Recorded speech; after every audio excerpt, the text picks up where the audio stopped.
Dali guys yung laptop ko eh. Mag-open ka.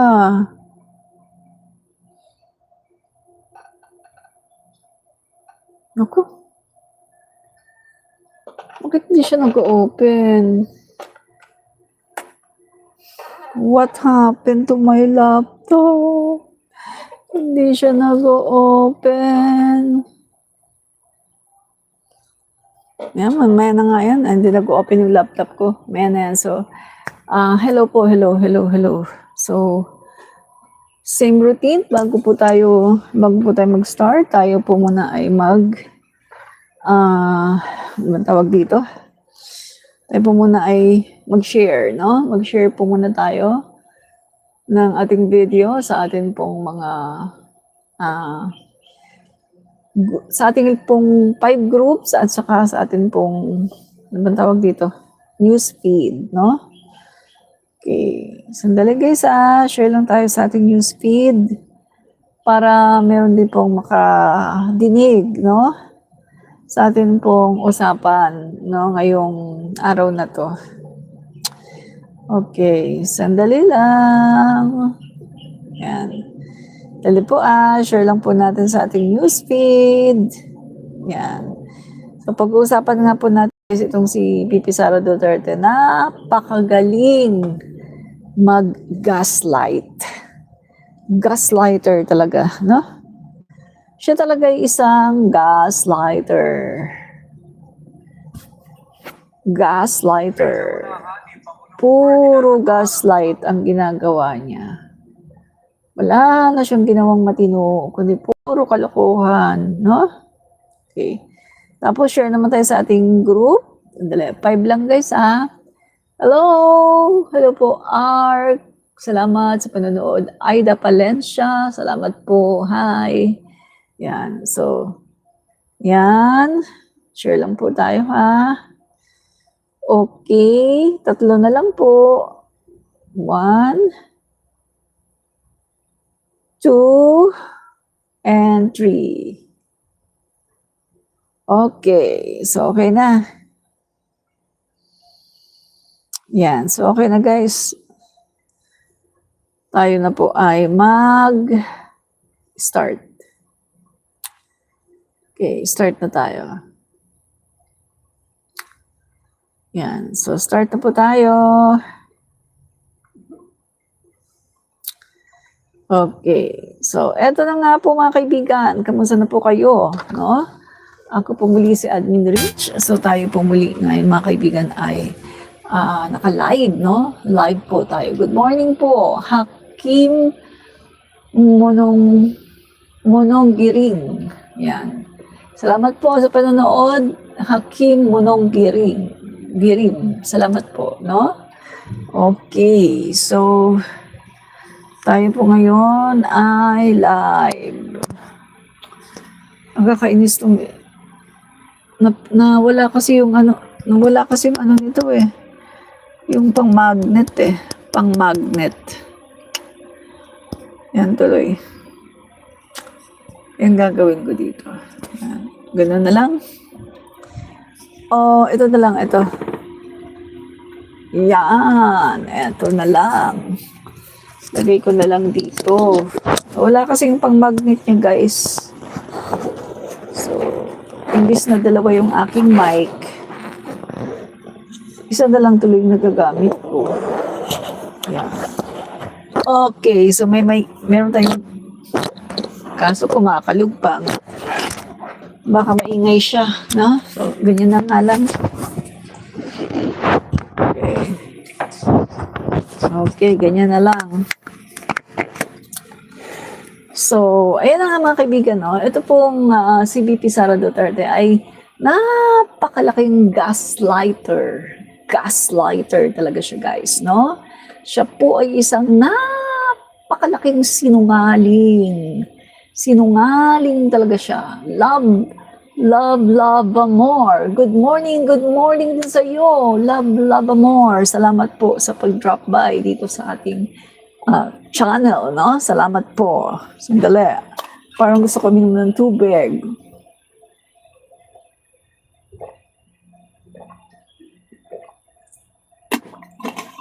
Nag-breakfast ako, nagkape, pero hindi pala ako ng tubig. Yan. Okay po, no? So, start na po tayo. Yan na nga, itong si VP Sara Duterte, super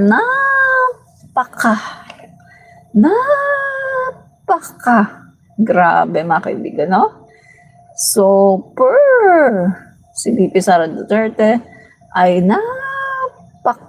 sinungaling gaslighter. Bernie Sinugpang, yan ka na naman ate. Opo, nandito na naman tayo, no? Yan. So, napakasinungaling po, no, ni Sara Duterte. So, papanood, yan po, isa po yan sa ating, topic natin, yung kanyang kasinungalingan. Grabe. Napakasinungaling, no? Talagang puro kasinungalingan. Okay. Ang sabi po kasi, no, ni Inday Lustay. Ito pong sabi ni Inday Lustay, ha, mga kaibigan, ha. Sabi po ni Inday Lustay, ay wala naman daw nagpapa-BBM resign. Hindi naman daw sila nagpapa-BBM resign. Hindi naman daw sila gumagawa ng distab, no? Hindi daw nila ginagawa yan. Wala daw silang BBM resign, wala daw silang ginagawa na mga destabilization. Wala daw silang ginagawang ganon.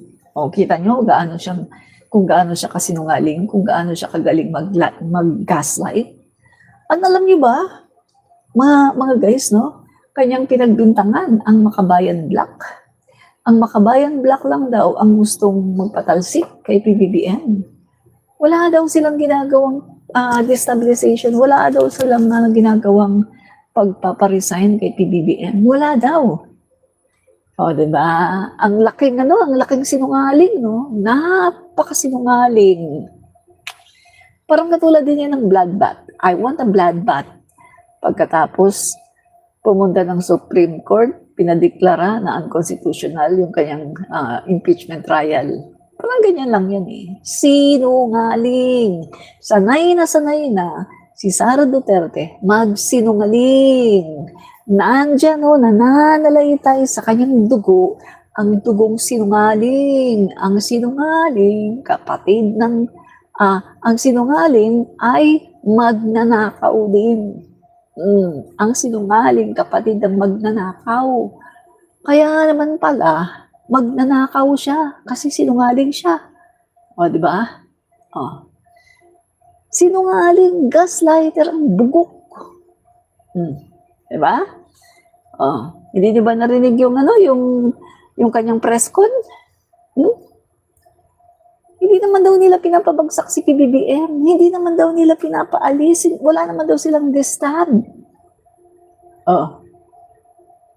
Malinaw naman na tuwing sila'y nagrarally, yung kanilang mga maisog rally, merong mga BBM resign. Malinaw naman yung ginagawa niyang pagpunta sa iba-ibang bansa. Pakinggan niyo nga yung sinasabi niya, di ba? Puro pagpaparesign, pagpapabagsak sa Pangulo natin. At yung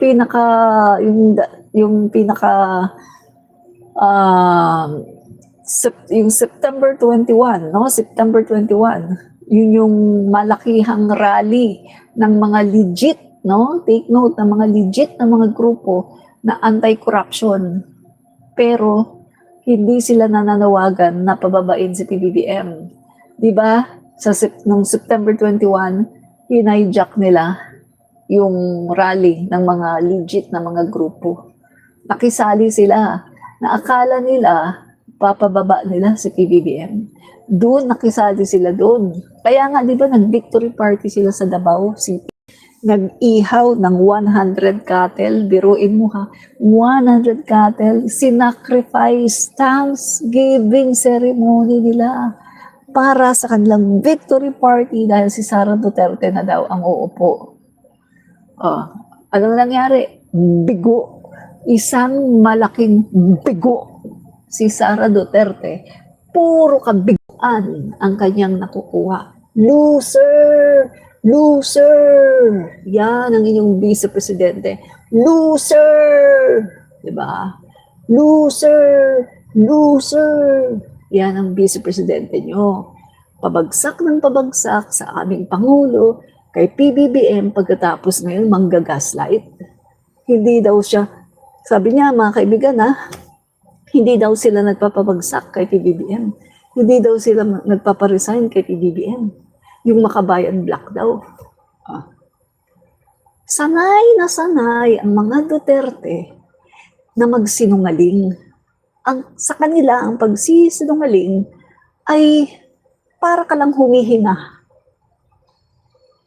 Kapag hindi sila nagsinungaling, baka bukas wala na silang buhay. Ganyan ang pagsisinungaling sa mga Duterte. Para lang silang humihinga. Pag hindi sila nagsinungaling, tigok na sila, sigurado. Ganyan ang mga Duterte. Sanay na sanay sila magsinungaling. Mga gaslighter, ang mga bugok na mga loser. Diba? Sinungaling. Ba, nagpanting ang tenga ko nung narinig ko yung kanyang press con kahapon na hindi naman daw sila nagpapabagsak kay PBBM. Na hindi daw nila iniisip yung pagpapababa kay PBBM. My goodness!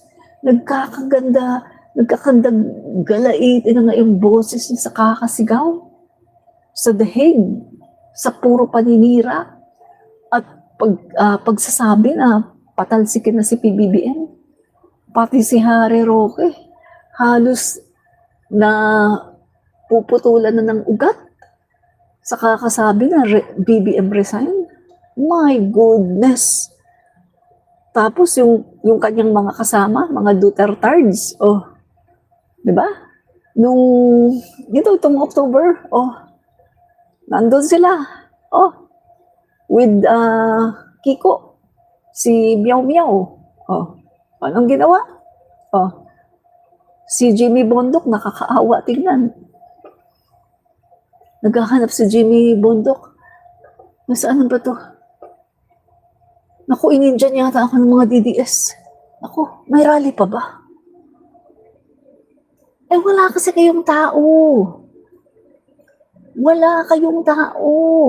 Meron lang kayo troll farms. Malakas lang kayo sa social media kasi marami kayong pambayad. Troll farms. Kasama nyo pa ang China.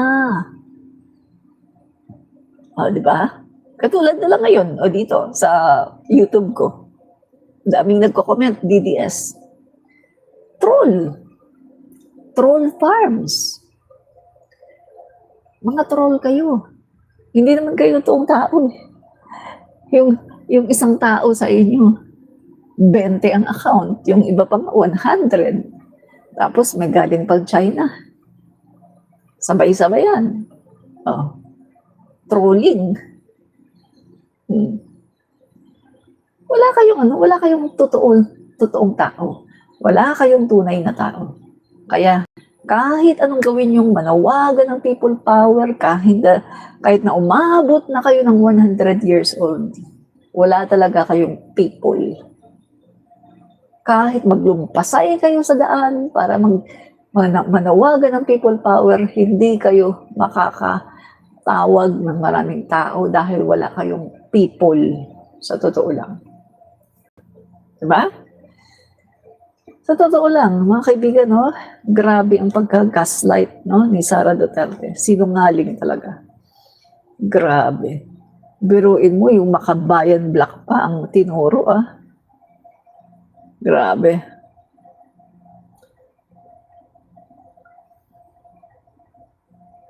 Grabe si Sara, no? Kaya pala mga sinungaling din. Mga sinungaling din yung mga yung kanyang mga ay sinungaling din. Kasi sinungaling kasi si Sara Yan. Ganyan talaga. Pag sinungaling ang sinuportahan mo, sinungaling din talaga. Yung mga sumusunod, no? Yung mga tagasunod.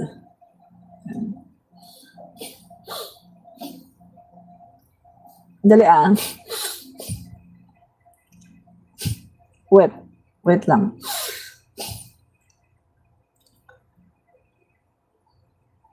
Waiting bago. Dala, meron lang akong ano. Bilhin. Yan. Wait lang, wait. Nakakainis kasi yung Facebook ko eh. Kapag nag-upload ako ng video, pag nag-upload ako ng video, nag-upload ako limbawa ng video na 30 minutes. Pagkatapos nag-automatic siya ng reels. Ang dami, part 1, part 2, may part 100 pa. Nag-automatic yung paggawa ng reels. Kapag ganito kasi, hindi naman hindi siya hindi maganda ang pagkakakat. Kasi automatic eh. Kumbaga, minsan walang sense yung Kasi basta lang nag-cut na wala namang yan. So, aaralin ko pa kung paano ito i-off, itong automatic na reels. Basta once na nag-upload ako ng video, nag-automatic na yung reels, no? So, aaralin ko pa kung paano siya ma-off, no? Kasi alam ko na off ito yung automatic reels. Yan. At saka parang ang pangit kasi tingnan kasi pagtingin ko puro ang dami ko agad post.